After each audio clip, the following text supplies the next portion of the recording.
what happens. This is what happens. What you do is, you know, you've got a little fish in Bikini Islands who's going off into waters where there's not so much jellyfish. There's only a 2% yield on your money. You're alright. You've got cash. So, go to cash. Go to cash. Assets all falling. You've got to hold the cash. Go to cash. What do we do? If you're long assets and you're heavily indebted going into economic deflation, you know. Well, if you're having cash, no debt, the bank's going to fund. Deposits are backed by the government. Pay the tax office too much. Do we accept the right guarantee, or do we burn the account back out? If The they government guarantees sound. if the government, We saw that in December in the United States when 90-day Treasury been trading at a negative yield. yeah, So we've already seen it, there's nothing new there. it's been tested. It's precedential. You will actually pay the government to take your money off your Yeah. hands. Hong Kong, Switzerland, and America recently had negative yields. The alternative is to pay more than you owe to the tax office. And they pay you back anyway, 100% back. You have to. Paying tax. Yeah, I could get tax office money. Yeah. So if you're going short on the banks and they actually go bust, there's no buyer. Like, don't you lose your money anyway? It's terrible. For them. You've gone short on the bank, so you've promised later on to buy these shares. You've sold the shares at say $10. Yep. You promised to hand them back say a year's time, essentially. But if the bank goes bust, You just hand them a worthless piece of paper. You keep the whole $10. That's the desire. Does that work with where you can't actually buy the security? The put option is a contract saying that you can deliver, they deliver, or you deliver is worthless. So you're still delivering it, it's just a worthless piece of paper. If you buy a put, you have to place the stock at the price which they have to pay you for.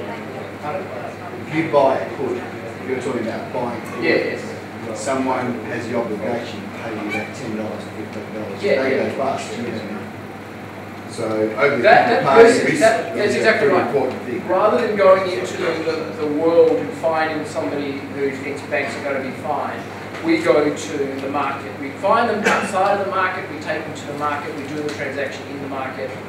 The central counterparty of the Australian Stock Exchange is our So you're talking about an over-the-counter type transaction Yeah. through the options clearing house to make sure you have a counterparty. yeah. Elton, your question. I didn't have one. I'm going to disappoint you. Yeah, I can answer for it. The ethics of shorting, the morality, the immorality. That's a Dorothy Dix country. Yeah. No, well, you know, when I was at university, there was one course that was half risk management, half ethics.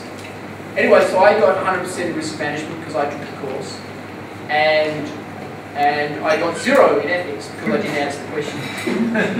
Because I thought, if you don't know the difference between right or wrong, clearly you haven't watched the Star Wars trilogy. I mean, how could that possibly happen? How could you be 20 years old, male, and not watch the Star Wars trilogy? It's impossible. So I thought, this is ridiculous. I'm going to learn these answers to these silly questions. What are the 10 Henderson rules of ethics? And then later, when I'm having like a lightsaber fight, I'm going to forget the 10 Henderson rules of ethics. I know the difference right or wrong. The difference, the ethics situation is a pretty cruel misunderstanding of what's going on. People in this room would call themselves capitalists, and most of them would be right. Some would be wrong. People call themselves capitalists as a corollary to being a communist. You're not a communist. No. You're not. I know you're not. But they forget that there's also an industrialist. An industrialist builds factories and builds an industry. They're looking at building something up. Whereas a capitalist allocates capital. If you're not prepared to go short, you are not allocating capital. You're not a capitalist. You're industrialist. There's nothing wrong with it. Nothing wrong with it. There's harems in Italy full of industrialists. I mean, who wouldn't want to be part of the Angeli family? Being an industrialist is a fine thing, but you are not a capitalist.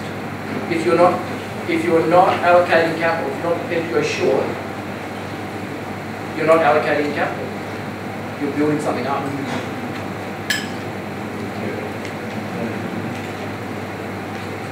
Something you've no idea about.